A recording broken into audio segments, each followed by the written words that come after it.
مرحبا یا سیدی یا حبیب اللہ۔ قبر کی کہانی، قبر کی زبانیں۔ ذرا سوچیے کہ قبر کی اندھیری رات کیسی ہوگی جب قبر میں مردے کو لٹایا جاتا ہے تو وہ اس کے ساتھ کیا حشر کرتی ہے۔ آئیے قبر کی کہانی، قبر کی زبانیں سنتے ہیں۔ حضرت امیر المؤمنین حضرت سیدنا عمر بن عبدالعزیز رضی اللہ تعالی عنہ ایک جنازے کے ساتھ قبرستان تشریف لے گئے۔ جب لوگوں نے صفیں بنا لی تو آپ سب سے پچھلی صف میں چلے گئے۔ وہاں ایک قبر کے پاس بیٹھ کر غور و فکر میں ڈوب گئے۔ آپ کے دوستوں نے پوچھا کہ اے امیر المؤمنین، آپ تو میت کے ولی اور وارث ہیں اور آپ ہی پیچھے چلے گئے۔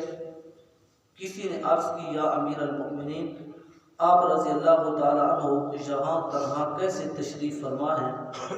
تو فرمایا ابھی ایک قبر نے مجھے پکار کر بلایا ہے اور بولی اے عمر بن عبدالعزیز، مجھ سے کیوں نہیں پوچھتے کہ میں اپنے اندر آنے والوں کے ساتھ کیا حشر کرتی ہے؟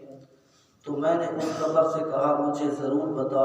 وہ قبر کہنے لگی کہ جب کوئی میرے اندر آتا ہے تو میں اس کا کفن پھاڑ کر جسم کے ٹکڑے ٹکڑے کر ڈالتی ہوں اور اس کا گوشت کھا جاتی ہوں۔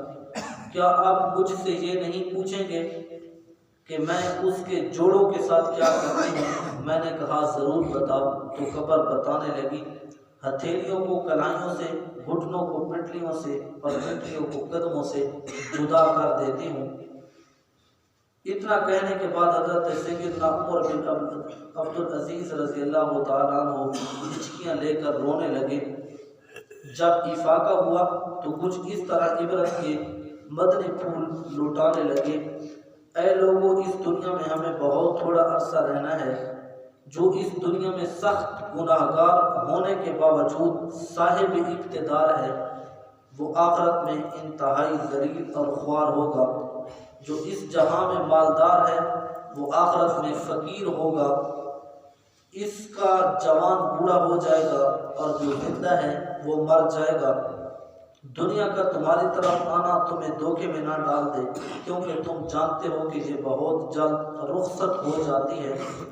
کہاں گئے تلاوت قرآن کرنے والے؟ کہاں گئے بیت اللہ کا حج کرنے والے؟ کہاں گئے ماہ رمضان کے روزہ رکھنے والے؟ ان کے جسموں کا کیا حال کر دیا گیا ہے؟ قبروں کے کیڑوں نے ان کے گوشت کا کیا انجام کر دیا؟ ان کی ہڈیوں اور جوڑوں کے ساتھ کیا ہوا؟ اللہ عز و جل کی قسم، دنیا میں یہ آرام دہ نرم نرم بستر پر ہوتے تھے، لیکن اب وہ اپنے گھروں اور وطنوں کو چھوڑ کر راحت کے بعد دفین ہیں۔ ان کی بیواؤں نے دوسرے نکاح کر کے دوبارہ گھر بسا لیے۔ ان کی اولاد گلیوں میں در بدر ہے۔ ان کے رشتہ داروں نے ان کے مکانات اور میراث آپس میں بانٹ لیے ہیں۔ واللہ میں ان میں کچھ خوش نصیب بھی دیکھتا ہوں جو قبروں میں مزے لوٹ رہے ہیں، واللہ بعض قبریں عذاب میں گرفتار ہیں۔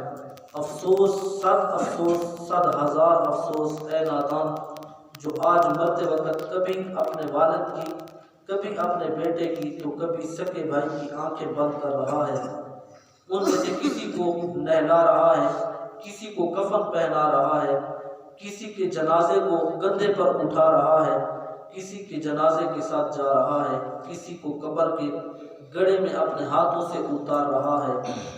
یاد رکھ کر یہ سبھی کچھ تیرے ساتھ بھی ہونے والا ہے۔ کاش مجھے علم ہوتا کہ کون سا دن قبر میں مجھے لے جائے گا، میں خراب ہو جاؤں گا۔ اس خرابی سے پہلے اپنی قبر کی تیاری کر لیتا۔